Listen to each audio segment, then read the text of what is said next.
जय हिंद दोस्तों, स्वागत है आप सभी का एक बार फिर से सॉफ्ट स्टडी यूट्यूब चैनल में। मैं सौरभ एक बार फिर से आपके साथ हूं एनवायरनमेंट के 30 इंपॉर्टेंट क्वेश्चंस के इस दूसरे प्रैक्टिस सेट के साथ में। तो दोस्तों उम्मीद है कि आपको यह वीडियो पसंद आएगी। वीडियो पसंद आए तो इसे हमेशा की तरह लाइक करें, शेयर करें अपने दोस्तों तक और व्हाट्सएप ग्रुप्स में। चैनल पर यदि आप नए हैं तो चैनल को सब्सक्राइब करके ऑल बेल नोटिफिकेशन को सिलेक्ट करना ना भूलें, ताकि नेक्स्ट वीडियो की नोटिफिकेशन आपको सबसे पहले मिलती रहे। तो चलिए स्टार्ट करते हैं इसे पहले क्वेश्चन के साथ में। तो पहला क्वेश्चन आपकी स्क्रीन पर है, लिखा हुआ है किस राष्ट्रीय उद्यान के पूर्व में किस राष्ट्रीय उद्यान का नाम पूर्व में हेली राष्ट्रीय उद्यान था, या फिर किस राष्ट्रीय उद्यान को पूर्व में हेली राष्ट्रीय उद्यान के नाम से जाना जाता था।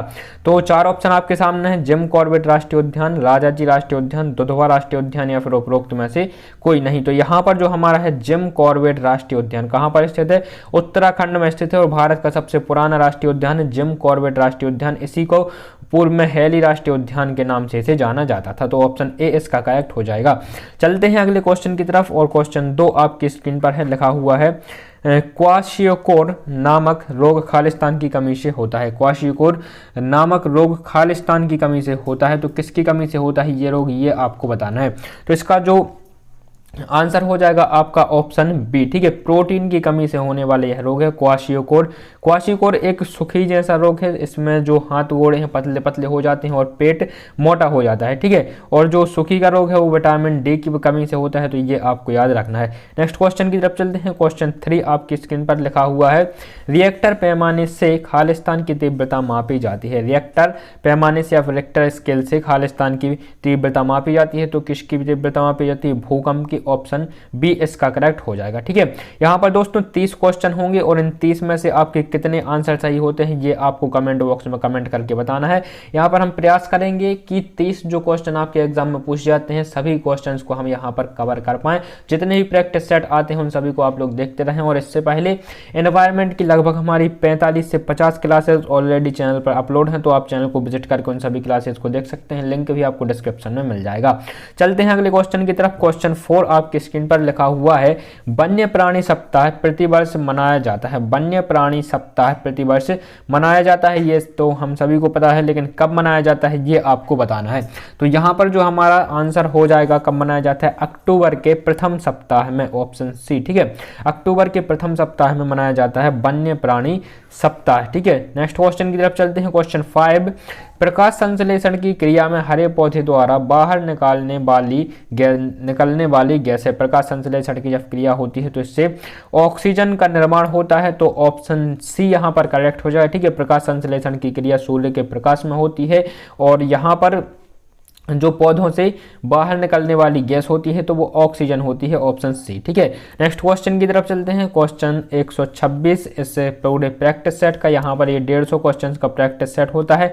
इसी प्रैक्टिस सेट में से आपको सुबह जो एक क्लास होती है हमारी बाल विकास एवं शिक्षा शास्त्र की, उसमें 30 क्वेश्चन होते हैं। इसी प्रैक्टिस सेट के 30 क्वेश्चन होते हैं और ये यहाँ से हिंदी के भी आपको वीडियोज देखने को मिलेगी। हिंदी, संस्कृत, इंग्लिश की सभी के प्रैक्टिस सेट आपको आगे देखने को मिलेंगे, तो चैनल को आप लोग सब्सक्राइब करके जरूर रखिएगा। आने वाले एक महीने में, 1.5 महीने में, जैसा कि आप जानते हैं 2 जनवरी से 22 जनवरी के मध्य पेपर है आपका, तो इस एक महीने तक पूरे दिसंबर तक आपको इसी प्रकार से प्रैक्टिस सेट रेगुलर प्रोवाइड कराए जाएंगे, ठीक है।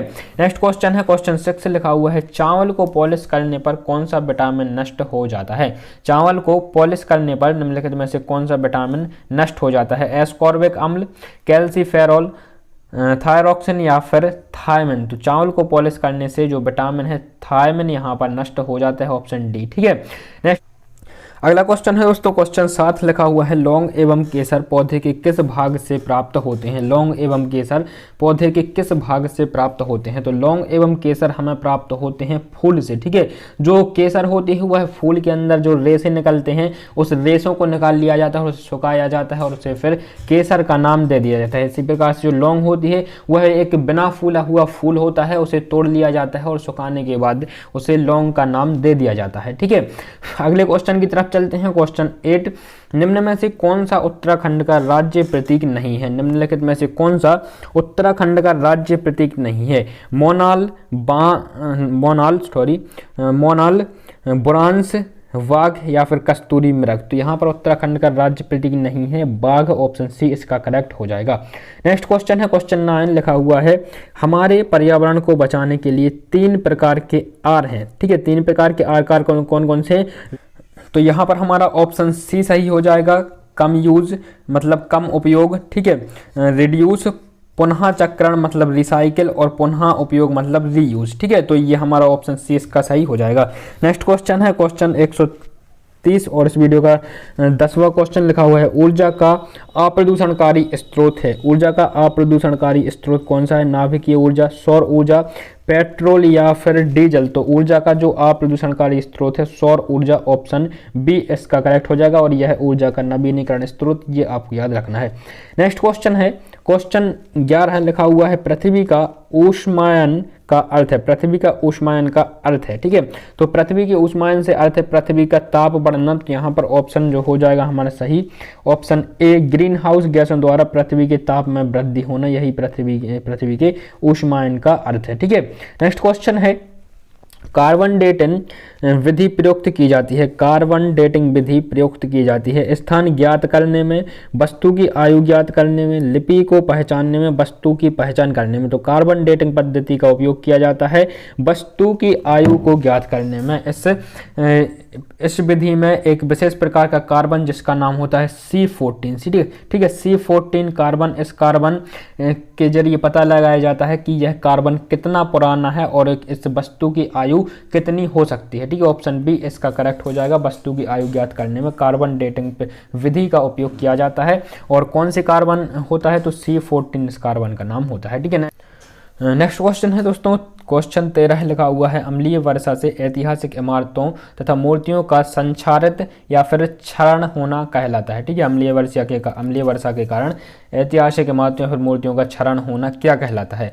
हाई डिपोजिशन, स्टोन लेप्रोसी या फिर एरोसोल, या फिर इनमें से कोई नहीं। तो इसका जो सही आंसर हो जाएगा ऑप्शन बी, ठीक है, स्टोन लेप्रोसी। अम्लीय वर्षा से मूर्तियों या फिर इमारतों का क्षरण कहलाता है स्टोन लेप्रोसी। ठीक है, नेक्स्ट क्वेश्चन है क्वेश्चन 134 और इस वीडियो का 14वां क्वेश्चन स्पर्श गंगा अभियान का मुख्य उद्देश्य क्या है? स्पर्श गंगा अभियान का मुख्य उद्देश्य क्या है? ठीक है, तो स्वस्थ सुरक्षा, गंगा की स्वच्छता, नदियों को जोड़ना या फिर मंदिरों का जीर्णोद्धार। तो इसका क्या होना चाहिए? गंगा की स्वच्छता, ऑप्शन बी इसका करेक्ट हो जाएगा। ठीक है, स्पर्श गंगा अभियान का मुख्य उद्देश्य गंगा की स्वच्छता। नेक्स्ट क्वेश्चन है दोस्तों क्वेश्चन नंबर 135 और इस वीडियो का 15वां क्वेश्चन लिखा हुआ है मीनामाटा रोग प्रदूषण जनित रोग है जो परिणाम है। मीनामाटा रोग एक प्रदूषण जनित रोग है जो परिणाम है किसके द्वारा होता है ये रोग, ये आपको बताना है। तो समुद्र में बिखरे तेल के द्वारा, वायुमंडल में ओसैनिक को पानी में छोड़ने का, या फिर औद्योगिक पारा अपशिष्ट को पानी में छोड़ने का, या फिर इसके अलावा मनुष्य कार्बन अपशिष्ट को पीने के पानी में छोड़ने का। ठीक है, तो यहाँ पर मीनामाटा रोग का जो मुख्य कारण होता है वह होता है पारा युक्त पानी पीने से। ठीक है, ऑप्शन सी यहाँ पर करेक्ट हो जाएगा, औद्योगिक पारा अपशिष्ट को पानी में छोड़ने से। ठीक है, नेक्स्ट क्वेश्चन की तरफ चलते हैं। नेक्स्ट क्वेश्चन है अंतर्राष्ट्रीय स्तर पर वन्य जीवों की सुरक्षा हेतु संस्था है। अंतर्राष्ट्रीय स्तर पर वन्य जीवों की सुरक्षा हेतु संस्था है। तो कौन सी संस्था यहाँ पर जो अंतर्राष्ट्रीय स्तर पर जीवों की सुरक्षा हेतु कार्य करती है ये आपको बताना है। तो यहाँ पर जो आंसर हो जाएगा IUCN, ये आपको याद रखना है। नेक्स्ट क्वेश्चन है क्वेश्चन नंबर 17 भारत के किस राज्य में पानी पंचायत आरंभ हुई? भारत के किस राज्य में पानी पंचायत आरंभ हुई है? ठीक है, तो यहाँ पर केरल में, राजस्थान में, उत्तर प्रदेश में या फिर मध्य प्रदेश में। तो भारत के जो है यहाँ पर महाराष्ट्र में पानी पंचायत आरंभ हुई थी, ऑप्शन डी इसका करेक्ट हो जाएगा। अगला क्वेश्चन है क्वेश्चन 138 वीडियो का 18वां क्वेश्चन ओजोन परत सूर्य से आने वाली किन किरणों को रोकती है?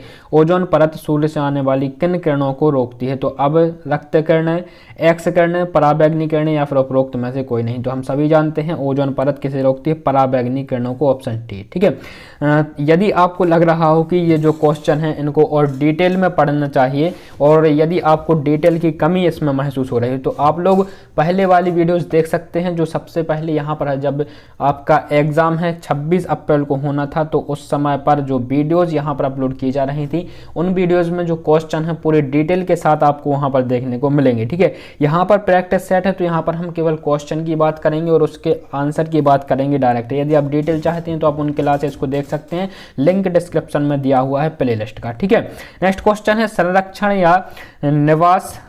या विनाश पुस्तक के लेखक हैं। संरक्षण या विनाश पुस्तक के लेखक कौन हैं? सरला बहन, वंदना शिवा, जिम कॉर्बेट या फिर रस्किन बॉन्ड।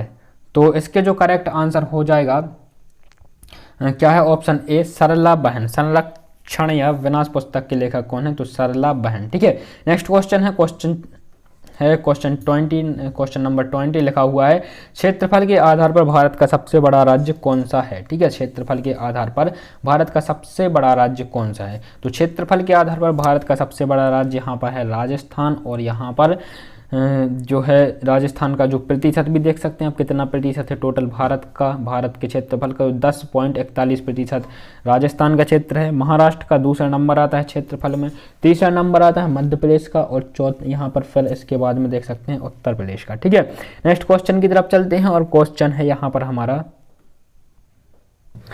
क्वेश्चन नंबर 21 लिखा हुआ है, 11 जुलाई को मनाया जाता है। 11 जुलाई को क्या मनाया जाता है? तो 11 जुलाई को मनाया जाता है विश्व जनसंख्या दिवस। ठीक है, विश्व जनसंख्या दिवस मनाया जाता है 11 जुलाई को। अगला क्वेश्चन है क्वेश्चन 22 लिखा हुआ है, सन 1992 में पर्यावरण सुरक्षा से संबंधित प्रथम पृथ्वी सम्मेलन किस शहर में हुआ? सन 1992 में पर्यावरण सुरक्षा से संबंधित प्रथम पृथ्वी सम्मेलन किस शहर में हुआ? तो यहाँ पर इसका जो सही आंसर हो जाएगा रियो डी जेनेरियो। आपको रियो डी जेनेरियो याद रखना है, option B Rio de Janeiro में 1992 में पर्यावरण सुरक्षा से संबंधित प्रथम पृथ्वी सम्मेलन हुआ था। ठीक है, नेक्स्ट क्वेश्चन है क्वेश्चन 23, भूमिगत जल स्तर को उसके प्राकृतिक स्तर पर पुनः लाने के लिए निम्न में से कौन सा उपाय सर्वथा उचित है? भूमिगत जल स्तर को उसके प्राकृतिक स्तर पर पुनः लाने के लिए कौन सा उपाय सर्वथा उचित है? पारंपरिक फसलों को उगाया जाना, धान और गन्ने के उगाने पर क्षेत्रफल बढ़ाया जाना, पाताल तोड़ कुओं का अधिक निर्माण किया जाना, या फिर औद्योगिकरण को बढ़ावा दिया जाना। तो यहाँ पर जो सही आंसर हो जाएगा हमारा क्या? ऑप्शन सा, पाताल तोड़ कुओं का अधिक निर्माण किया जाना, क्योंकि इस प्रकार के कुओं का जब अधिक निर्माण होगा तो जब वर्षा होगी तो वर्षा का अधिक से अधिक जल भूमि के अंदर समाहित हो पाएगा इन कुओं के जरिए। तो यदि अधिक से अधिक कुओं का निर्माण किया जाता है तो भूमि के जो जल स्तर है उसे पुनः प्राकृतिक स्तर पर लाया जा सकता है। नेक्स्ट क्वेश्चन है क्वेश्चन 144, यदि एक मेंढक एक टिड्डे को खाता है तो ऊर्जा का स्थानांतरण होगा।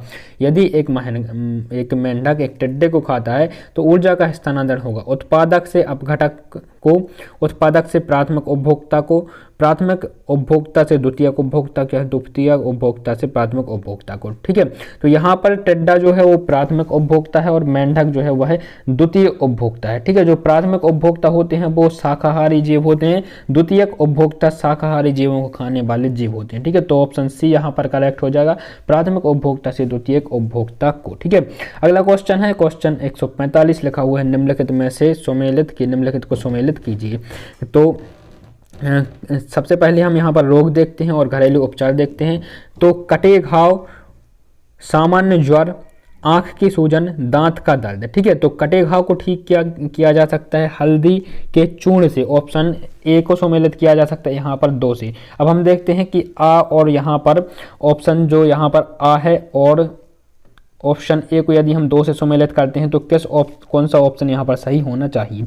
तो यहाँ पर देखते हैं डी, ऑप्शन डी में दा नंबर में आ को 2 से सम्मिलित किया गया है। ठीक है, मतलब यहाँ पर डी सही होना चाहिए क्योंकि एक ही ऑप्शन है जिसमें आ को 2 से सम्मिलित किया गया है। इसके अलावा आपको और अदर ऑप्शन पता नहीं है तो भी आप डी को सिलेक्ट कर सकते हैं। इसके अलावा 1-2 और आप देख सकते हैं, जो सामान्य ज्वर है ठीक है। सामान्य ज्वर मेथी के बीजों की चाय पीने से ठीक हो जाता है। तो इस प्रकार से आप कंफर्म कर सकते हैं। यदि आपको एक से ज़्यादा ऑप्शन पता है तो ये छोटी सी सामान्य सी ट्रिक आपको याद रखनी है। ठीक है, नेक्स्ट क्वेश्चन की तरफ चलते हैं और क्वेश्चन है हमारा क्वेश्चन नंबर 26 लिखा हुआ है, निम्न में से पृथ्वी पर कौन सा पारिस्थितिक तंत्र सबसे बड़ा है। निम्नलिखित में से कौन सा पृथ्वी पर कौन सा पारिस्थितिक तंत्र सबसे बड़ा है। तो यहाँ पर समुद्र में सबसे अधिक पारिस्थितिकी मौजूद है और समुद्र जो है दुनिया का सबसे बड़ा पारिस्थितिकी स्थल है। ठीक है, नेक्स्ट क्वेश्चन है क्वेश्चन 27, पर्यावरण एवं वन मंत्रालय भारत सरकार द्वारा पर्यावरण के क्षेत्र में दिए जाने वाला पुरस्कार कौन सा है। ठीक है, तो पर्यावरण के क्षेत्र में दिया जाने वाला पुरस्कार है वृक्ष मित्र, ऑप्शन डी यहाँ पर करेक्ट है। नेक्स्ट है क्वेश्चन लिखा हुआ है, निम्न में से कौन सा युग्म सुमेलित नहीं है। निम्नलिखित में से कौन सा युग्म सुमेलित नहीं है ये आपको बताना है। तो यहाँ पर जो सुमेलित है जेट्रोफा से बनाया जाता है बायोडीजल। ठीक है, जेट्रोफा एक प्रकार के बीज होते हैं, उनसे बायोडीजल बनाया जाता है।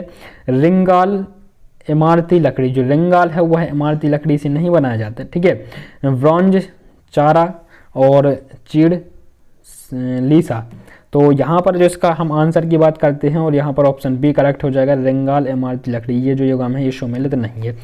नेक्स्ट है सेकंड लास्ट लिखा हुआ है, निम्न में से प्रक्रियाओं का कौन सा युग्म पौधों को जंतुओं से अलग करता है। निम्न में से प्रक्रियाओं का कौन सा युग्म पौधों को जंतुओं से अलग करता है। तो यहाँ पर क्लोरोफिल तथा रसधानी, ऑप्शन सी इसका करेक्ट हो जाएगा। नेक्स्ट क्वेश्चन, इस वीडियो का अंतिम क्वेश्चन लिखा हुआ है, भोपाल गैस त्रासदी खालिस्तान गैस के कारण हुई थी। तो भोपाल गैस त्रासदी हुई थी मिथाइल आइसोसाइनाइड, ऑप्शन डी इसका करेक्ट हो जाएगा, मिथाइल आइसोसाइनाइड। कब हुई थी तो 2 और 3 दिसंबर की रात को, यहाँ पर 3 दिसंबर को हुई थी, 1984 में हुई थी। ये आपको याद रखना है कहाँ पर हुई थी, तो भोपाल में हुई थी, भोपाल में। ठीक है, इस गैस का असर कितना रहा था तो 8 घंटे तक इस गैस का असर रहा था और 8 घंटे बाद पूरे वातावरण को इस गैस से मुक्त मान लिया गया था। ठीक है, और बात करते हैं कितने लोगों की जान गई थी, तो इसमें सरकारी आंकड़ों के अनुसार लगभग 3000 लोगों की जान गई थी और एक रिपोर्ट के अनुसार, एक जो सुप्रीम कोर्ट में जो एक रिपोर्ट दाखिल की गई थी उसमें लगभग 15,000 लोगों की जान इसमें गई थी, ऐसा कहा जाता है। ठीक है, तो नेक्स्ट क्वेश्चन की तरफ चलते हैं। तो दोस्तों ये था इस वीडियो का अंतिम क्वेश्चन। उम्मीद है कि आपको यह वीडियो